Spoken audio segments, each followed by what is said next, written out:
All right, good morning. Quick, um, quick announcement, especially for those interns following over Zoom.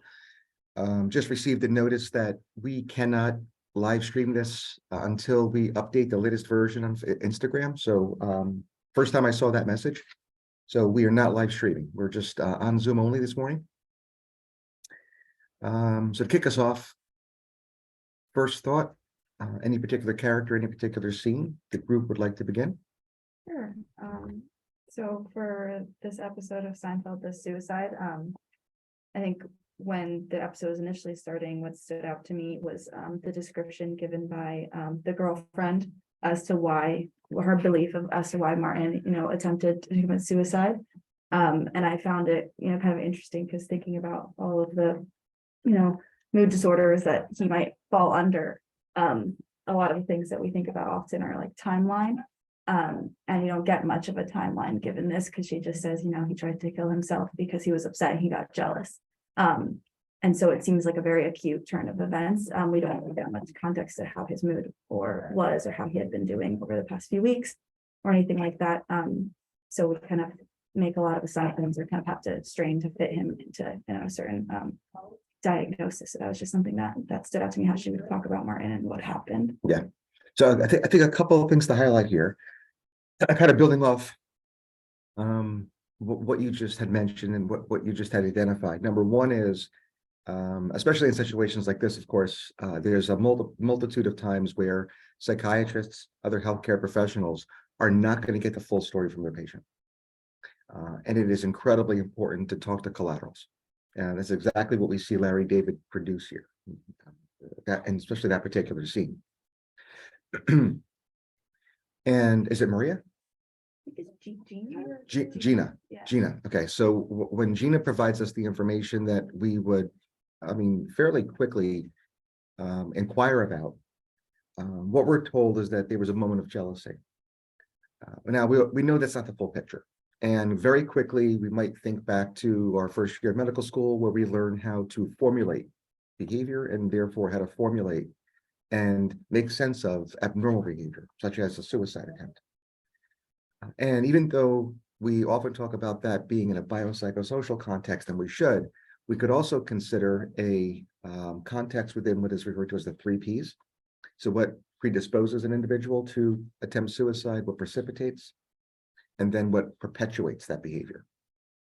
The precipitate looks like there was a moment of jealousy. But very quickly, and I think the way you worded it was, we have other questions to kind of fill in the gaps along those lines. And all that's telling me is that we may have identified the precipitant, but the rest of the story will be the predisposing elements to this. Was there a past psychiatric history significant for major depressive disorder, etc. Right? So, and we won't know until we watch the prequel, which of course doesn't exist. Right? So the actual attempt and the information we have on the HPI is still missing that element of the past psychiatric history, which might include the predisposing biopsychosocial factors contributing to the suicide. So that's what I took from what your observation was. Anything else regarding either Gina or Martin?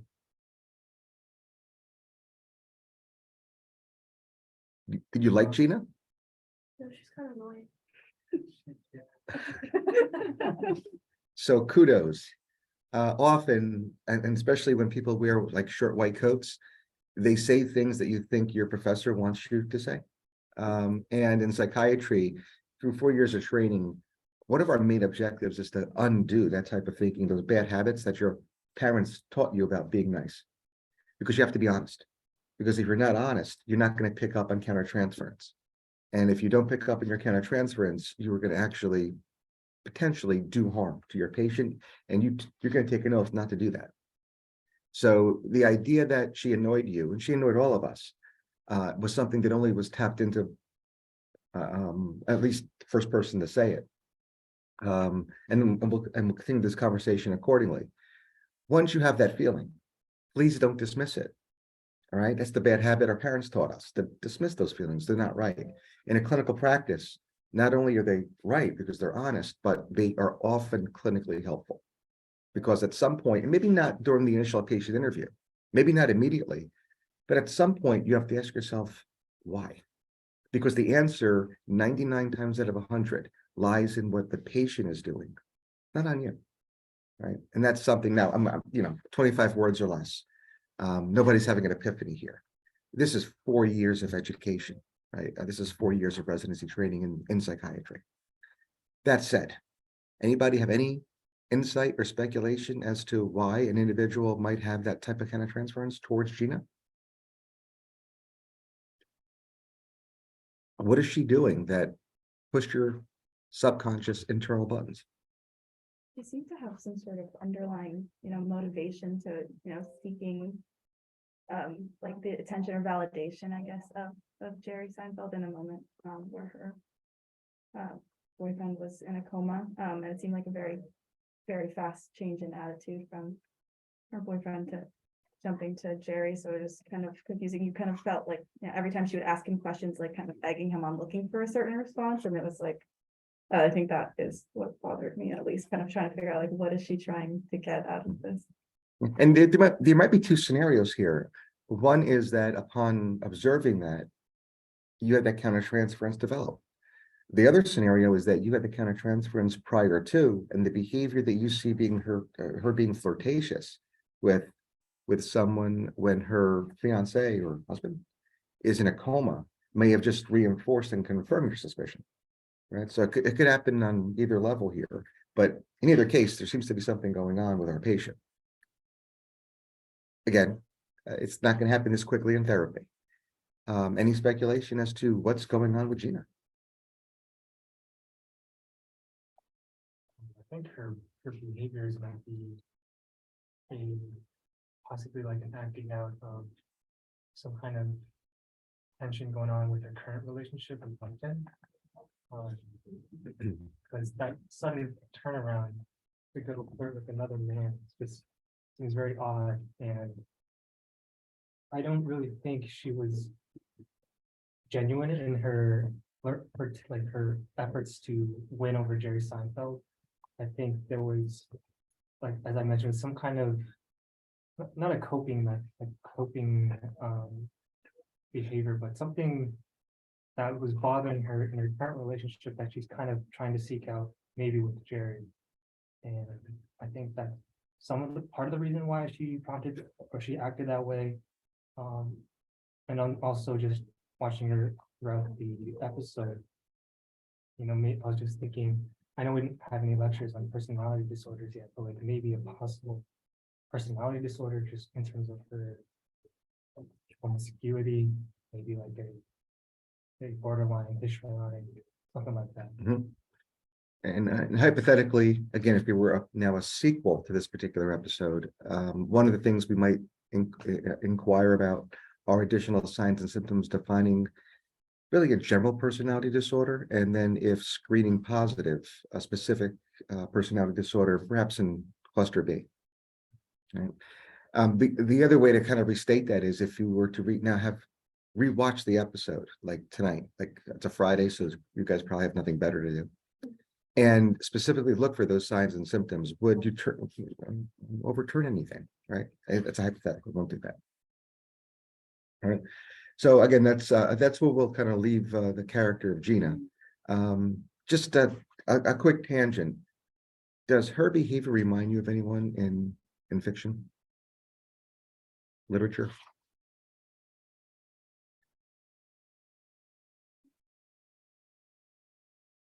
No. Manipulative, cunning.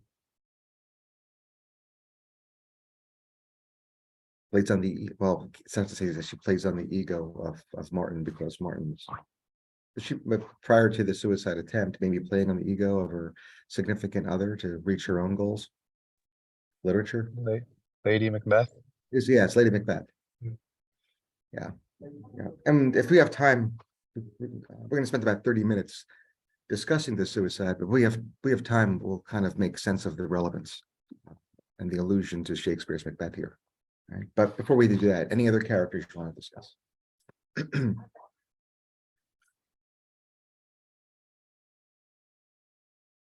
I'm talking about George. We could always talk about George. What's up with George? Well, the one thing I picked up on is, I guess, the power of words. And so when him and Elaine went to go see the psychic, and they weren't able to sort of get the complete story of why they shouldn't go to the islands, and he was just like over obsessing with, the reasoning. And even after when they saw them, when he saw her at the hospital, and he sort of like couldn't get the final answer. And so I think that just teaches us to be very mindful of like how we phrase things and say things, because someone could very well like formulate their whole life around it, kind of thing. Yeah. Yeah, and in this case, I think it resonates even more because, and correct me if I'm wrong, it isn't necessarily what the psychic says. It's that it's what she doesn't say. She doesn't complete the sentence. So it's even beyond this little thing she may have said. It's the little thing that she left off the sentence, her not completing the sentence, that results in these intrusive thoughts that then we could clearly see pretty much impact George's behavior. So let's say George Costanza presents to you with these concerns in a clinical setting, and you get the HPI, which is the plot of the suicide. What questions resonate in your mind that you would not now like to ask George Costanza?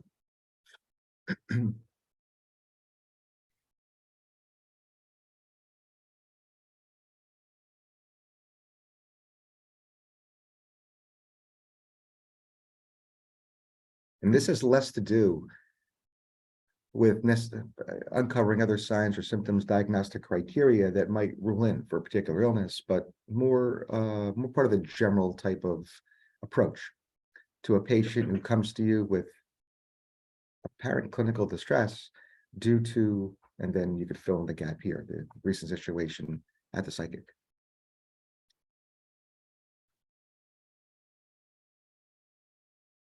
I No? want to know why he went to go see the psychic. Okay, why did he go see the psychic? Elaine just mentioned that she knew the psychic, and he said that he had felt that things were going on, and he had, been having feelings about things or dreams, that he had already kind of been connecting the dots. But so when the psychic got kind of placed on the table, he jumped for the opportunity. Okay. And then off of that question and perhaps answer, what follow-up question maybe? The idea here would be to see if you could establish a recurrent pattern of behavior and enduring behavior. Because if somebody goes and sees a psychic once, and even if it causes them distress, in psychiatry, you're going to probably have to shrug your shoulders. Now, again, the level of distress could be even a one and done is clinically concerning. But more times than not, we allow people to behave the way they want to behave. When we see a recurrent pattern of behavior, whether it's going to see a psychic, or whether it's the obsessing about what people say or don't say, then as psychiatrists, I think we're a little bit more concerned. And we want to establish that pattern, and we want to see if the individual has insight as to how that pattern of behavior is adversely impacting them, right? Why do you think it's causing you clinically significant distress or impairment, right? And I think that's the line of questioning for George right now. One of the things I would want to ask him is, have you ever seen a psychic before? Had something like this ever happened to you before? Because if the answer is no, you could see that my line of questioning is going to be now far different than if that answer was yes. And if the answer is yes, yeah, doc, I've seen psychics for years. I probably want to know why, what's behind that, because it might be nothing, but it might be something. And remember, the patient's presenting to you for help. So the idea of, well, anything they tell me, I'm going to dismiss unconditional positive regard doesn't really play here. They're asking for help. You're the detective that has got to find out what it is and how it is that you can help them, right? And then finally, if you establish that pattern, we could begin to focus on, well, the actual reason they're presenting to you. And in this case, it would be those intrusive thoughts. And let's say all of that holds true. And we're at a point now where he says, yes, not only have I seen psychics before, but I've done other things before where I leave situations, doc, and I always kind of just perseverate on things. And my doing that has caused significant distress to my family. I've lost my job. Now we're on to something. And at this point, you could begin to develop a differential diagnosis as you're actually taking a psychiatric assessment. And if so, what illness might be at the top of your differential here? Obsessive compulsive. Yeah. Yeah, I'm wondering whether or not this is indicative of an obsessive compulsive or related disorder, and OCD would be at the top of my list. Right, but in terms of that line of questioning, there's no evidence of compulsions. George, have you ever cleaned excessively? No. Counted? Nope. Washed your hands? Nope. Well, how now? What does that do in terms of where OCD lies on your hierarchy? But you don't have to have both, correct? You can have obsessions or compulsions. That is So correct. So it's still on the top of your differential, because if he's still having obsessions. absolutely correct. Okay. George Yeah. might be part of that 20% that has only obsessions or only compulsions. That's a trick question. Right. All right. So, and again, I don't know if George Costanza has OCD. I don't. I've watched 9 seasons of this group. I've watched 9 seasons of George Costanza. I'm still waiting for the spinoff. And I suggest that he probably does have OCD, and I think this episode, the suicide, might support that. Any other observations with George Costanza? Anything else you want to talk about with this character? What have you established that his seeing a psychic is pathologic? What else might you consider? And by the way, disclosure, seeing a psychic is not pathological. But for this particular individual, we're going to build an HPI in past psychiatric history, maybe even developmental history, in which it is, just because we want to teach from this one particular scene. What might come across your mind now in terms of formulating a differential as to why a person like this has repetitively seen a psychic and sought an advice from a psychic? Maybe like a specific phobia. So like in terms of flying, he's very concerned with the flight. And kind of, I guess you need more history from him in terms of what kind of things he goes to the psychic for, or the exact reasons he goes. If there's something that's recurrent or very that's a common denominator among all those visits, then maybe you could explore like a specific phobia to something, or just a general fear of, and like, I don't know if there's a, I know we just had a phobia lecture yesterday, but if it fits into like those 4 main categories. Yeah. Mhm. So if in your differential is a specific phobia, we already mentioned obsessive compulsive disorder. It sounds like anxiety might be driving this character, right? I mean, because both of those conditions were on some slide that you saw yesterday, both OCD as well as specific phobia. The other issue with this, if you see this habitual behavior, if this is a recurrent, behavior, is the consideration that you're identifying someone that has an an external locus of control, right? Individuals need to be told about what lies in their future, and implicit in that is the idea that they may not feel as though they are in control of their future.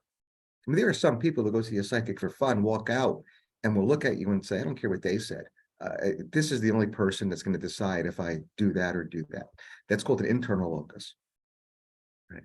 On the other hand, the complete opposite, of course, with the external locus, which is a risk factor for anxiety and depression. So there might be a connection between his motivation to go see a psychic in a general sense, and then the specific reasons he makes that appointment that day, whether it's a phobia, whether it's obsessive thoughts or intrusive thoughts, and connecting those anxiety states with that etiology is this idea of an external locus of control. George Costanza is not self-confident, right? I'm going to give you that for, again, 9 seasons of watching Seinfeld. He is not self-confident, and he does not have an internal locus of control. He doesn't believe that he ultimately has control over what happens to him. All right, we're 20 minutes past the hour, about 5 or 10 minutes left. Any other characters you want to discuss today?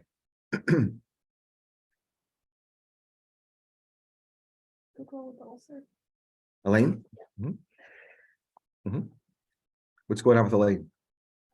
So she's just fasting the entire episode. She is fasting. And then trying not to eat, which she ends up eating. This coffee cake. Many of us who have to fast usually slept.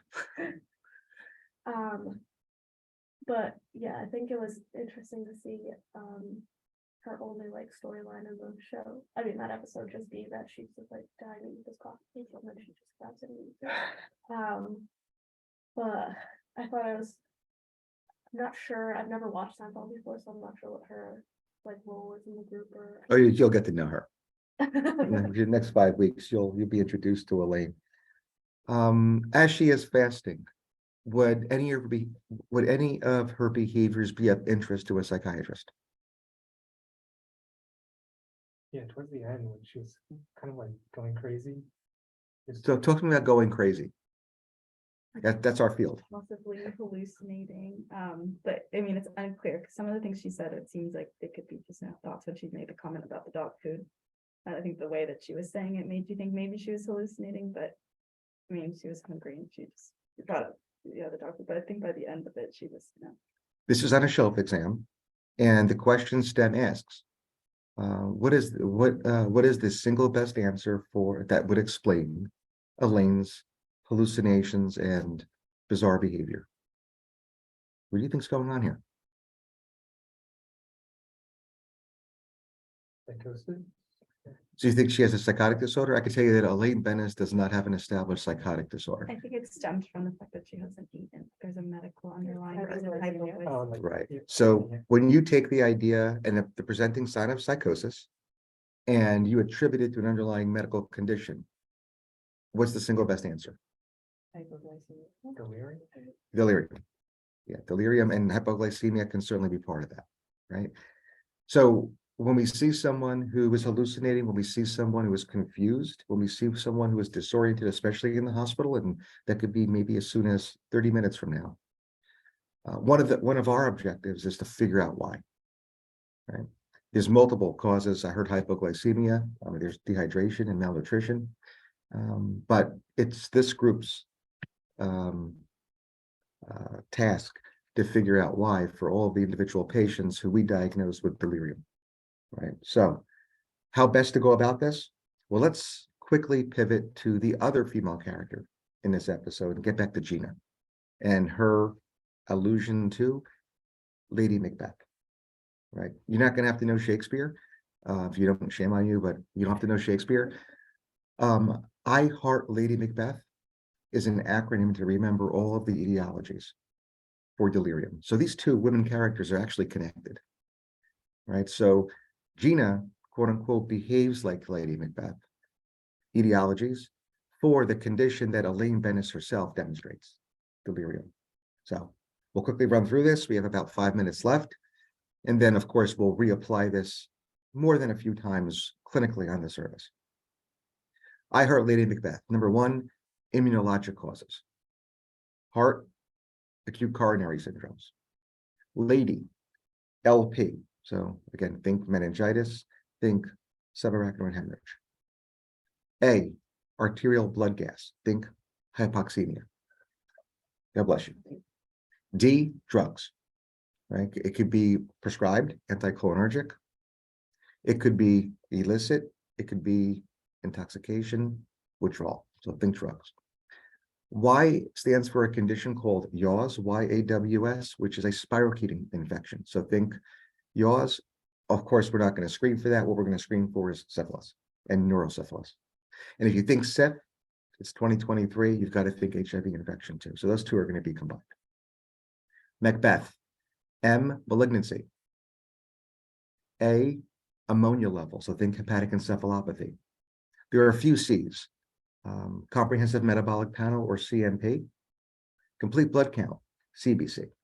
And then the final C is ceruloplasmin. So think Wilson's disease, especially if your delirious patient is younger. B12 vitamin deficiency. So always think B12 and folic acid. B12, much higher yield.